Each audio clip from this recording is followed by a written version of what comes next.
പ്രകൃതി മനോഹരമായ 2 ഗ്രാമങ്ങൾ വയനാട്ടിൽ നിന്നും ഇല്ലാതെയായി. വെള്ളച്ചാട്ടവും പച്ചപ്പും നിറഞ്ഞു നിന്നിരുന്ന പുഞ്ചിരിമട്ടത്തും മുണ്ടക്കയിലും ഇപ്പോഴുള്ളത് പാറക്കല്ലുകളും ചെളിയും കടപുഴകി വീണ മരങ്ങളും മാത്രമാണ്.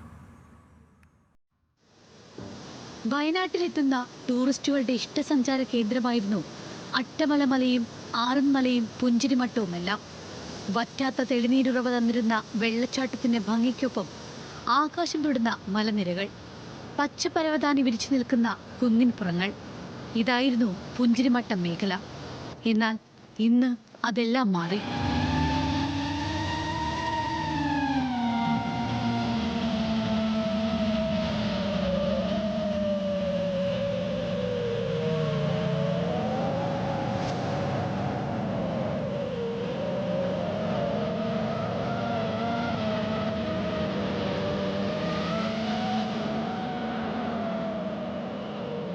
മരങ്ങൾ നിന്നിരുന്ന സ്ഥലത്ത് ഇന്നുള്ളത് കുന്നോളം വലിപ്പമുള്ള പാറക്കല്ലുകൾ.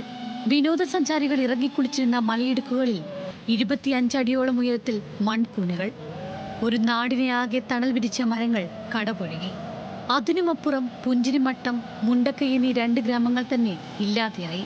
പുഞ്ചിരിമട്ടത്ത് 25-ലേറെ കുടുംബങ്ങളാണ് താമസിച്ചിരുന്നത്. ഇതിൽ 10 വീടുകൾ മലവെള്ളപ്പാച്ചിലിൽ നാമാവശേഷമായി. ഏറ്റവും കൂടുതൽ വീടുകളും കടകളും പള്ളികളും ഉണ്ടായിരുന്ന മുണ്ടക്കയിൽ ഇന്ന് അവശേഷിക്കുന്നത് ചില വീടുകളുടെ ബാക്കിപത്രങ്ങൾ മാത്രം.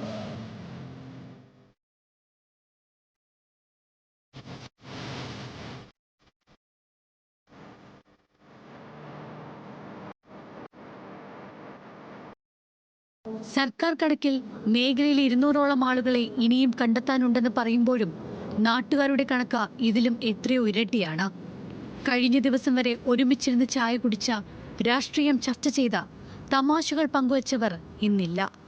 അതുകൊണ്ട് തന്നെ ദുരന്തത്തിന് മുൻപ് ക്യാമ്പുകളിലേക്ക് മാറിയവർ തിരിച്ചു വരാൻ മടിക്കുകയാണ്. യഥാർത്ഥത്തിൽ പുഞ്ചിരി മാത്രം നൽകിയ പുഞ്ചിരിമട്ടം ഇന്ന് സങ്കടക്കടലായി മാറി. ന്യൂസ് മലയാളം, വയനാട്.